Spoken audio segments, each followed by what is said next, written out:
Thanks for coming. Rob wanted to have just a little bit of time with you all to get the sports season off to a start and talk a little bit about football and Bulls Fest certainly this weekend. So Rob has about 30 minutes, and then he's going to be off to his next appointment. So I will let him have the podium. But thank you all for coming.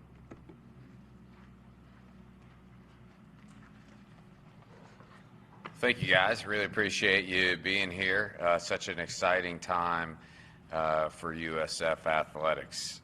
The energy, the excitement, not only around campus, but from all of our student athletes and our coaches who have been spending so much time throughout the season to prepare for what is going to be a really special season and year on so many different fronts. I look at this week specifically, and you look at all these home contests that we have. Some of them are still exhibitions, some are regular season, and then certainly culminating with Bulls Fest on Saturday, which I'll spend a little bit more time on. Bulls Fest is from 2:30 to 4:30. Doors are going to open around 2 o'clock. We've got appearances from Coach Hartline, our football team, as well as a wide variety of student athletes and coaches. We have not done a fan festival here in the last few years, but what I will tell you in doing this ticket claim process is that the attendance record for previous fan festivals, we have all confidence in the world that it's going to be broken. Right now it's being paced ahead of previous year's marks by 3 or 4 times what it's been in the past. So I think that is a great testament to just how excited all of Bulls Nation and Team Tampa Bay are for USF athletics right now. Certainly all our good friends in the media are invited, and we'd welcome your coverage on Saturday. Thanks for everybody for being here this morning, and hope you'll be able to join us this weekend. I'll hit on just a handful of other updates as well before opening it up to questions. First, when it comes to our new home, our brand new on-campus stadium continues to be on time in terms of our construction as we start to gear up towards September 4th of 2027 versus Louisville. I'm also really excited to share that we've officially sold out of the Sideline Club. That's in addition to the previously sold out luxury suites, living rooms, and loges.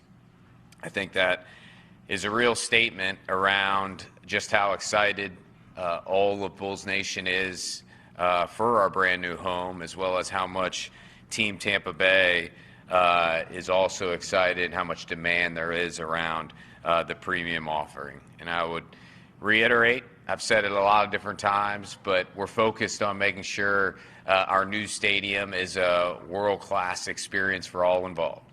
There will truly be a home for every single Bulls fan in the new stadium, with tickets as low as $25 per game.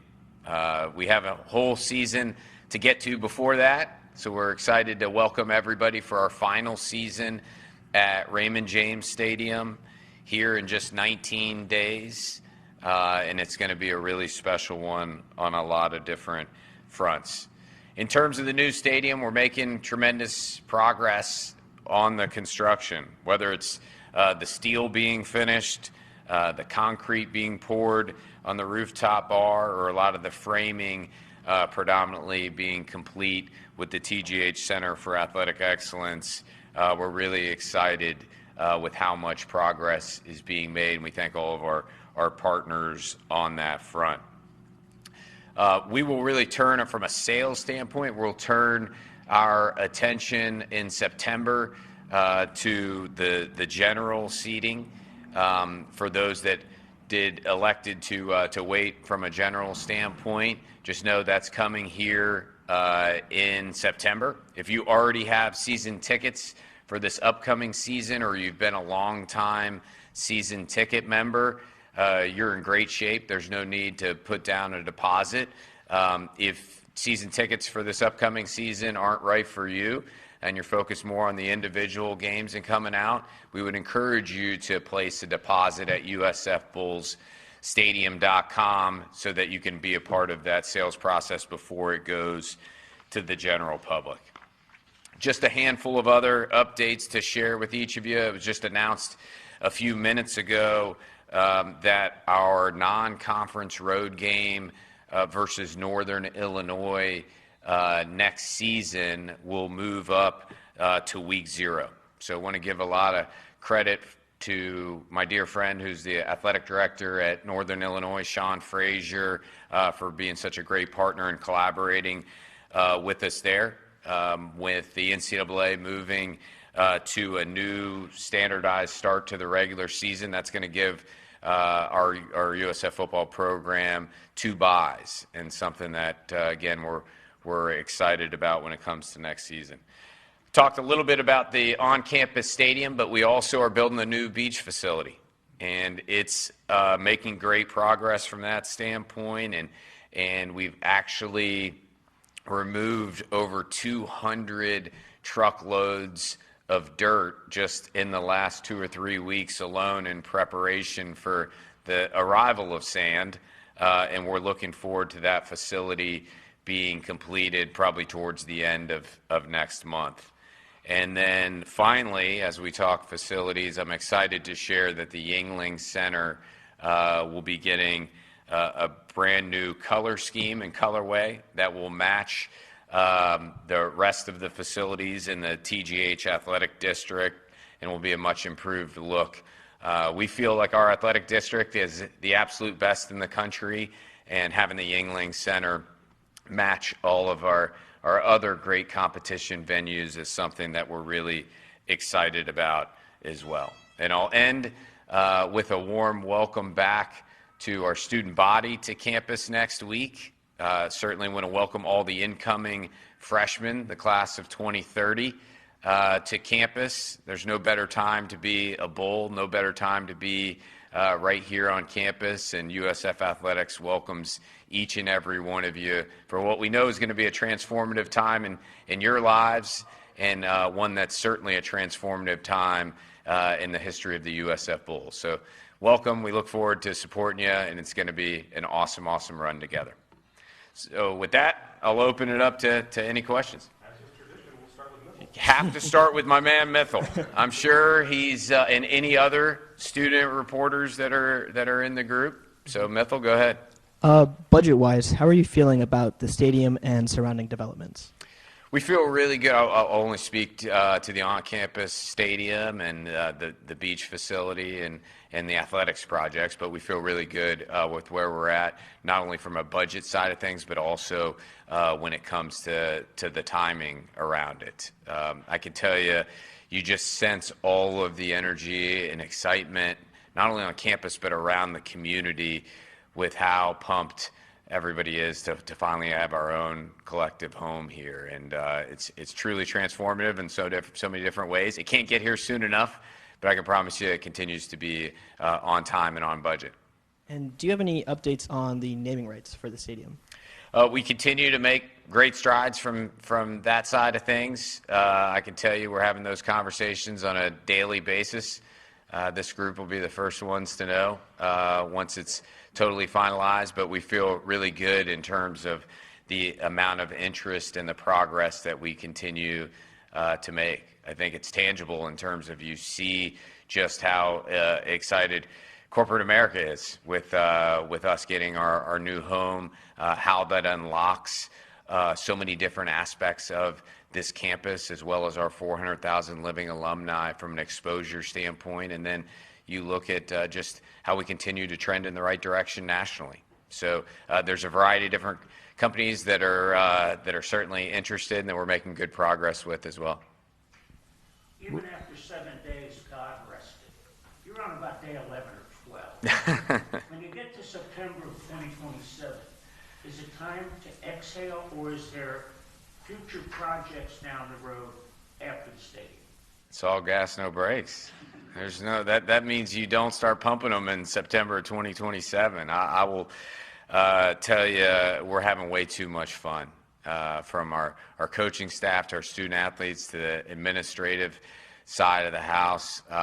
We just are taking a tremendous amount of pride in helping change the narrative. And so there's no mile marker in the sand where our head is going to all of a sudden hit the pillow. I just think we're again having too much fun, and we've got too much work to do in order to rest at this point in time.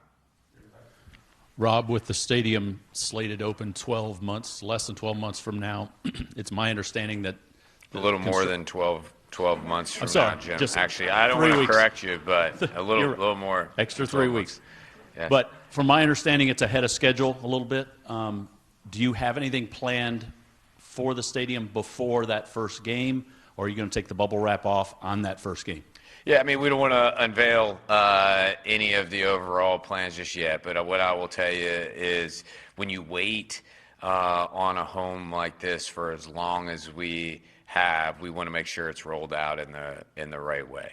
And we're going to do that, make sure that so many members of Bulls Nation have been collectively thinking about this for the last 3 decades. And so there's a lot of thought process going into not only how that happens in terms of the unveiling side of things, but then also when you think about things operationally.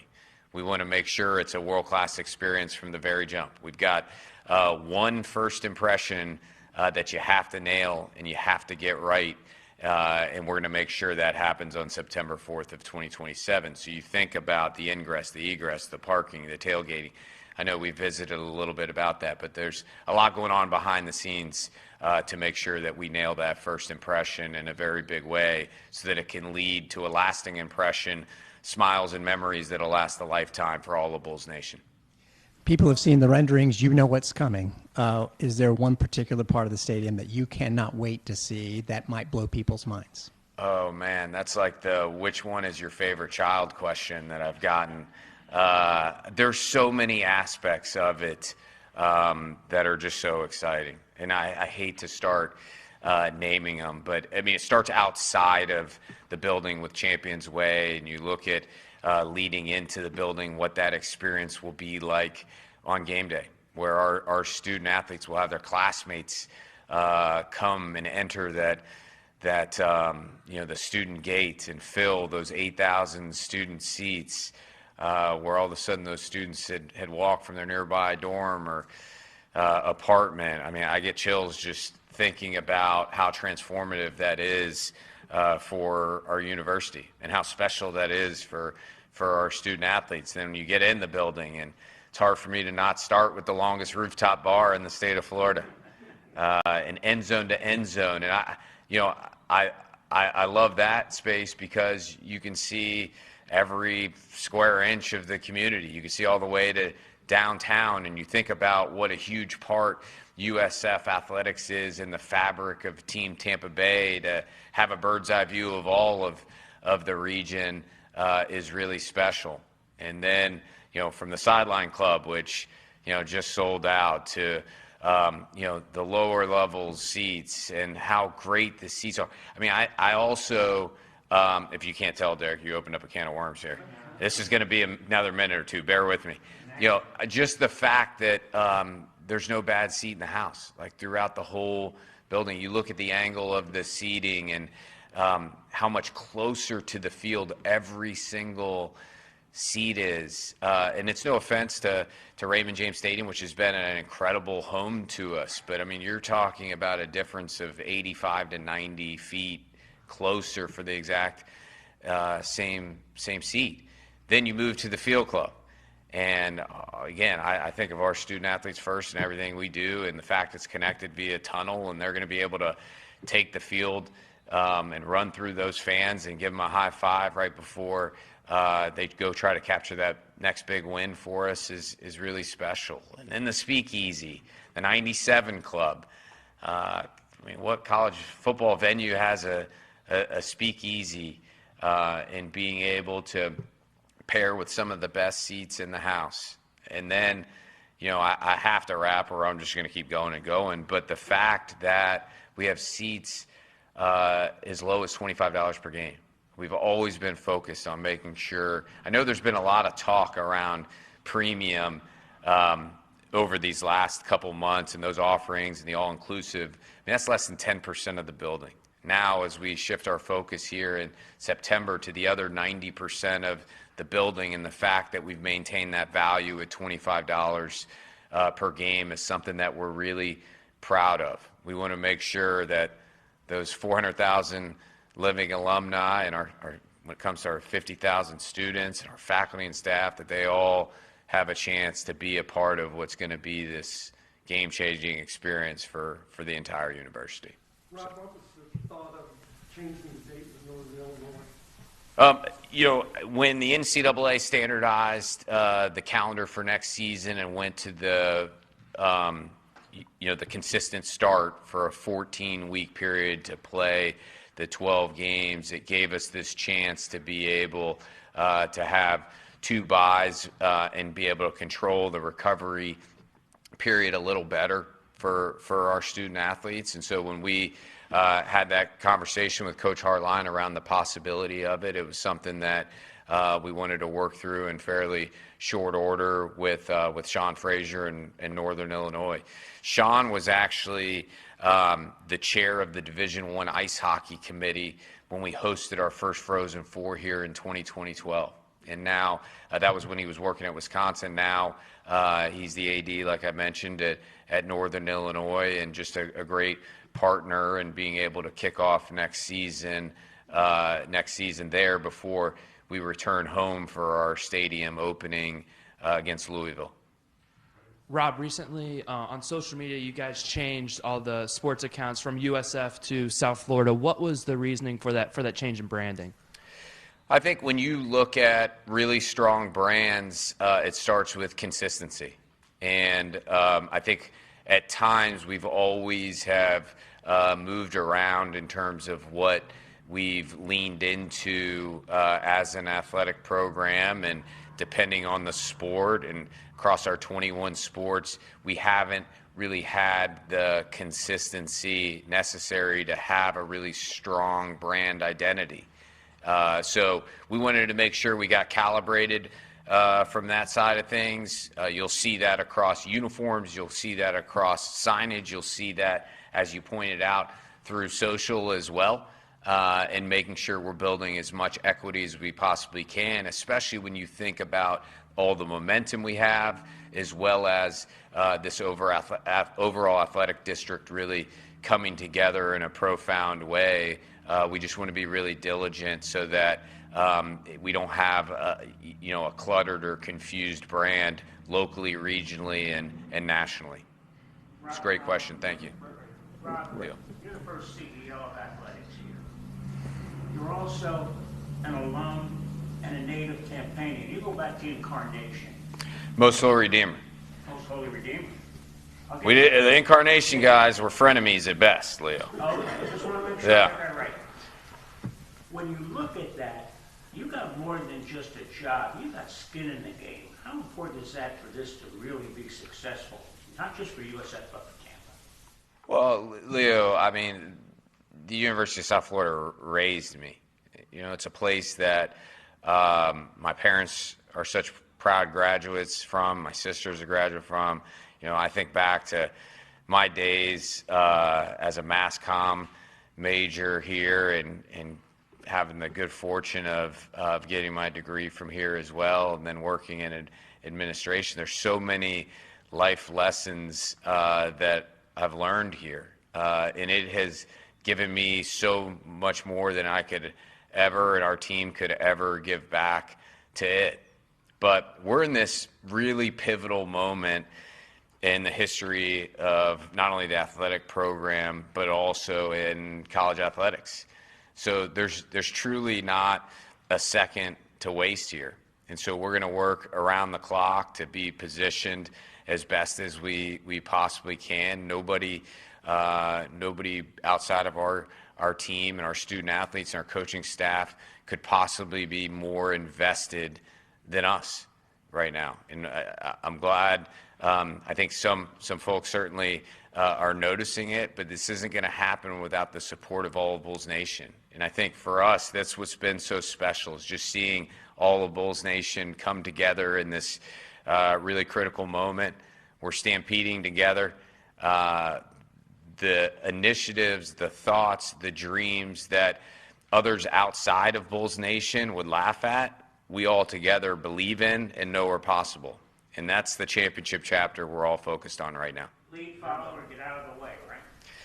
We're always going to lead from the front. We're always going to eat last. And it's that servant leadership that I learned as an 8-year-old kid, cleaning the floors, doing the laundry, cleaning the locker room, all of those things that are still with us today. These kids, I say kids, they're amazing young men and women, have all dreamed of playing college athletics. They've worked their butts off to get to this level. They have put a lot of time, energy, and effort into training, practicing, and being able to be in that, 0.5% to be able to get to this level. Now, we as a team need to make sure we're meeting and exceeding those dreams, and that's truly what we're focused on. Rob, when you look at all the boxes that need to be checked and have been checked to this point on the stadium completion timeline, what are the next couple of things that are going to be completed, rather the balance of the summer or early in the fall? Oh, man, there's so much. When you look at a stadium of this magnitude, there are so many different things happening all at once. I mean, we have 250 plus workers that are out there nearly around the clock. Everything from, we're probably at 90% completion when it comes to the TGH Center for Athletic Excellence framing, to what you see taking place from a precast standpoint. There's just a lot going on. If I rattled off 100 things, but what I will say is the visual progress has been incredible. As we look back at videos and pictures from our team practicing on the practice fields this spring, and to think about everything that's taken place just immediately behind them, it really points to what's being built not only on the field, but also when it comes to our new home. And I understand that there are at least a few alumni among the workers on the stadium, too. That has to be a really neat feeling for you. I tell you, it has been so cool. Our players stop by, too, and get a chance to introduce themselves as well. But you look at, I think it's Jalen Stokes that is now a part of the crew with Manhattan, who was just on our team last year.